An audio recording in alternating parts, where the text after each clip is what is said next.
Hello, Mr. Fries, Algebra 1. This is May 14th, and I'm looking at the homework quadratic roots homework.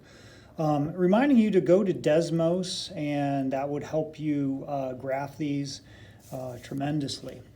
The Desmos graphing calculator, or you could use your graphing calculator if you're comfortable with that. The points at which a quadratic equation intersect the x-axis are referred to as, there's four different names. You can call them solutions, you can call them roots, you can call them zeros, you can call them x-intercepts. Hopefully you're pausing this as I go forward. I'm going to do more than half with you just to show you some of the ones that I think you need to be aware of. I plug this into Desmos, and I start with the vertex that's right here in the center, and then I work back 3 and forward 3 in order to get my y values. What I'm looking for is where y equals 0 each time. That's going to be the x-intercepts. That's where it crosses the x-axis. Remember, this is the x-axis. This is the y-axis. So where it crosses this x-axis, those are going to be my solutions. And that would be at -3, 0, and 1, 0. And you could copy this and then graph it. Number 3, same thing.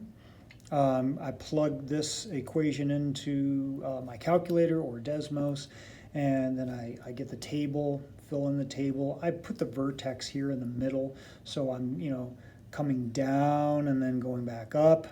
Plot those points. You can see where it crosses the x-axis at 2, 0, and 6, 0. That's all we're doing, is finding where they cross the x-axis. Number 5, here's your data table. Plot those points where it crosses the x-axis, 3, 0, 7, 0.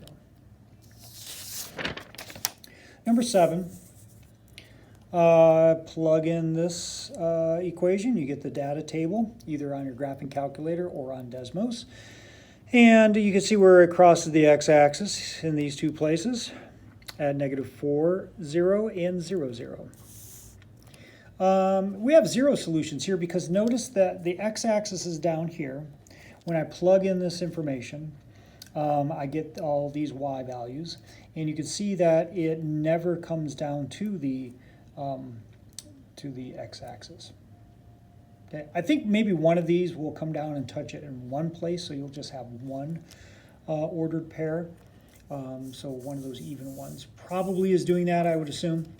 Now we're just using the discriminant to determine the number of solutions. Remember, the discriminant is, and I'm going to put D for discriminant, that equals B2 minus 4AC. What's this B and what's this AC? Well, remember, we have in quadratic formulas, we have AX to the second plus BX plus C equals 0, right? So this is my A, this is my B, this is my C. So this is my A, this is my B, -4, this is my C. If it's negative, make sure you put that negative with it. If it's minus, make sure you put that negative with it. So I have 2, -4, and 3. I plugged that in, worked it out, and I got -8. Now we got to remember our little rules here. If D is less than 0, you have 0 solutions. If the discriminant is less than 0, you have 0 solutions. Now, what does that mean? Well, let me use Desmos to kind of explain this. I have that first one right here. Here's, you can see I typed in 2x squared minus 4x plus 3, right? And let me click on that one. That's this red one right here. Notice that it does not, this is the x-axis, it does not come down, it does not touch the x-axis. It goes down only this far to 1, 1. So it doesn't have any solutions. And you could figure that out without graphing it by just using the discriminant. Pretty cool, huh? Number 13, this one, when I use the discriminant, my A is 1, my B is -5, my C is -10. I plug those numbers in, I get number 65. If the discriminant is greater than 0, you have 2 solutions. So I mark 2 solutions. What does that mean? Well, that blue one is right here. A is 1, B is -5, C is -10, right? Notice the blue, and I have it zoomed in on it. Let me zoom in even more. it crosses the x-axis here and it crosses the x-axis here. So it has two places where it crosses the x-axis. It has two solutions. That's what that means. Number 15, I made a mistake. I didn't put -9. At first I thought it was a no solution. And if it's just regular 9, it is a no solution. But it is in fact -9 for my C. Notice I don't have a B and I have an A. So I plug it in this way and then make sure it's -9. And you'll get 144. That's more than 0, so it is two solutions. I wanted to grab one where D equals 0 to show you what a one solution looks like. Because even in my examples up here, I had either no solution or two solutions. So I wanted you to actually see one. So using the discriminant for this one, I have -1, 2, and -1. I plug that in. 4 minus 4 is 0.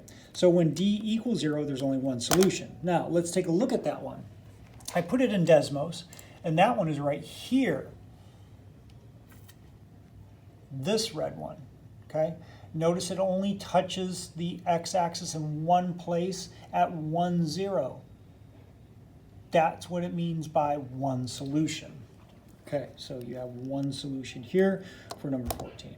I really hope this helped, and on your other ones, make sure, once again, that you are using Desmos. Make sure you use Desmos, the graphic calculator, right here. You just pull this tab up, and you could start plugging in. You could put your y equals x squared, whatever. Start plugging in your equations and get them graphed, get the table done, and you'll be all good.